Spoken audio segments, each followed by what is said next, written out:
আমার মিনি কিচেনে এই প্রথমবারের মতো মুচমুচে পরাটা আর হচ্ছে দুধ চায়ের আয়োজন করলাম। তো হ্যালো এভরিওয়ান, আসসালামু আলাইকুম। সবার কি অবস্থা, কেমন আছো? আশা করছি সবাই ভালো আছো। আমিও কিন্তু আল্লাহর রহমতে ভালো আছি। মাটি দিয়ে তো এই ছোট্ট চায়ের প্যানটা বানিয়ে রাখছিলাম অনেক আগে, কিন্তু কখনো চা জ্বালানো হয়নি। তো আজকে ভাবলাম আজকে একটু চা বানাই আর হচ্ছে মুচমুচে পরাটা বানাই। তাই যেই ভাবা সেই কাজ, তো চলে আসলাম পরাটা আর হচ্ছে চা বানাতে। চাটা তৈরি করার জন্য প্রথমে কিন্তু আমি দুধটা দিয়ে দিয়েছিলাম। দুধটা অনেকক্ষণ জ্বালানোর পর তারপর কিন্তু আমি চাটা দিয়ে দিলাম। আমি একটু বেশি করে চা পাতিটা দিয়ে দিয়েছি, কারণ দুধ চায় তো একটু বেশি চা পাতি খাটে। আর এখন হচ্ছে চিনিটা দিয়ে দিলাম। আমি চিনিটা দিতে ভুলে গেছিলাম প্রথমে, এই জন্য এখন আমি দিয়ে দিলাম।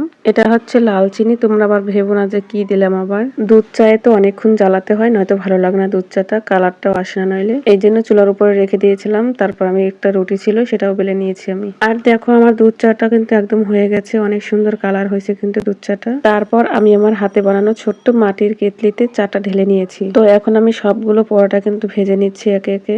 মাশাআল্লাহ, আমার আজকে রুটিটা বেলাও অনেক সুন্দর হয়েছে আর ভাজাটাও কিন্তু অনেক সুন্দর হয়েছে। তো তোমাদের কার কার পছন্দ এরকম মুচমুচে পরোটা আর হচ্ছে দুধ চা খেতে? আমার কিন্তু দুধ চা অনেক ভালো লাগে, কিন্তু আমি খেতে পারি না। দুধ চাটা ইদানিং খেলেই আমার কেমন জানি বুকে ব্যথা করে। আর রং চা তো আমার একদমই পছন্দ না। দুধ চাটাই আমার অনেক পছন্দ ছিল, কিন্তু সেটাও এখন আর খাওয়া হয় না। তো যাই হোক, আমার কিন্তু পরোটা আর হচ্ছে দুধ চাটা কিন্তু একদম রেডি হয়ে গেছে। আর এখন একটু সাজিয়ে নিয়েছি দুটো পরোটা আর হচ্ছে 1 কাপ গরম গরম ধোয়াটা দুধ চা। তো তোমাদের কাছে আজকের আমার এই ভিডিওটি কেমন লাগলো অবশ্যই কিন্তু কমেন্টে জানাতে ভুলবে না।